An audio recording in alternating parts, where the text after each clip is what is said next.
Alors Covid oblige, on l'a vu, réduction de l'espace, télétravail, flex office, un vrai sujet de réflexion autour des espaces de travail et une opportunité finalement pour préparer demain. On en parle avec Anne-Sophie Winiszewski qui est responsable de Boson Space.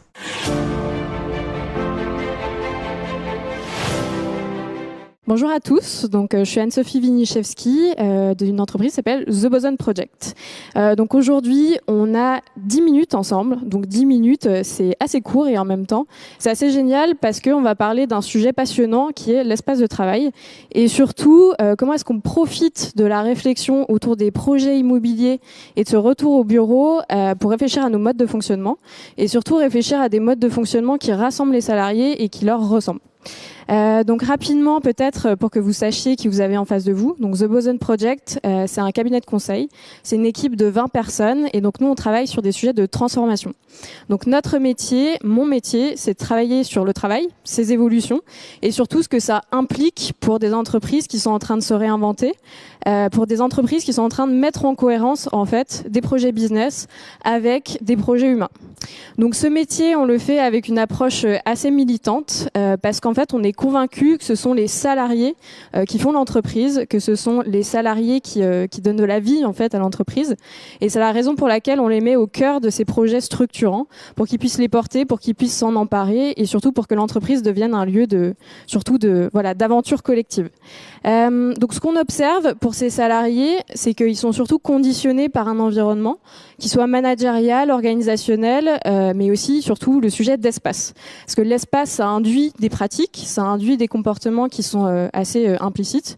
Par exemple, vous n'allez pas vous comporter de la même façon dans une salle de cinéma ou dans une bibliothèque que dans une salle de concert, par exemple, mais en fait, il en va de même pour vos espaces de travail.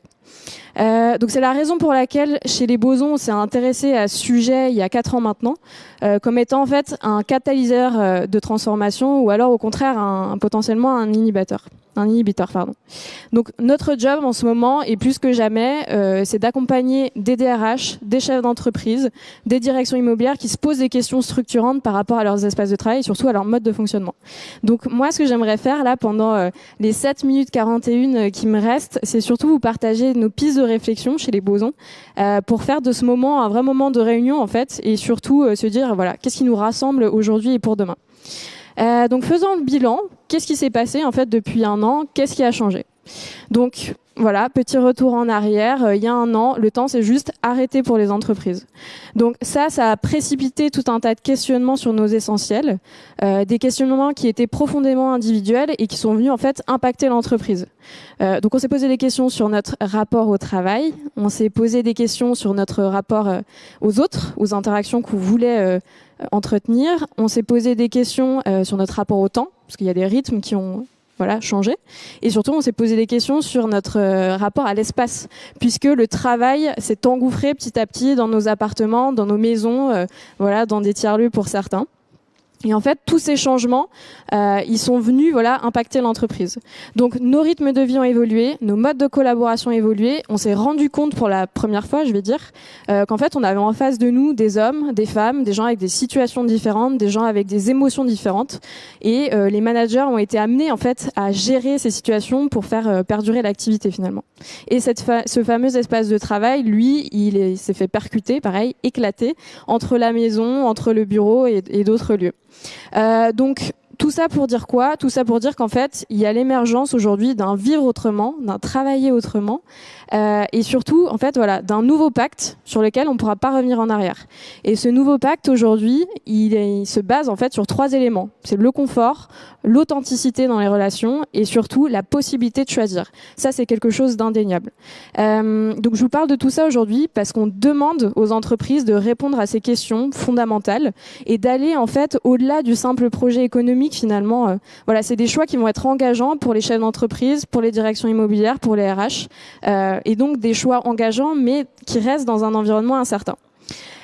Donc cet environnement incertain, en fait, pour la plupart des entreprises, on l'a vécu différemment.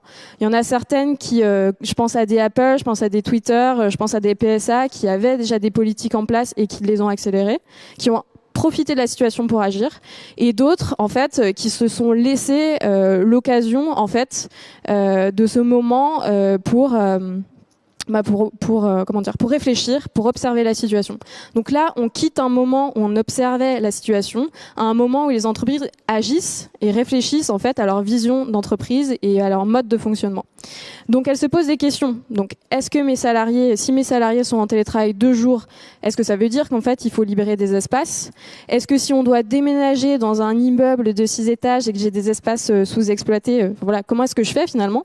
Et j'ai des magnifiques bureaux, mais mes salariés veulent pas revenir. Donc on est face à des questions comme ça, mais il faut trouver les bons repères pour pouvoir y répondre. Mais comment on fait? Donc comment on fait?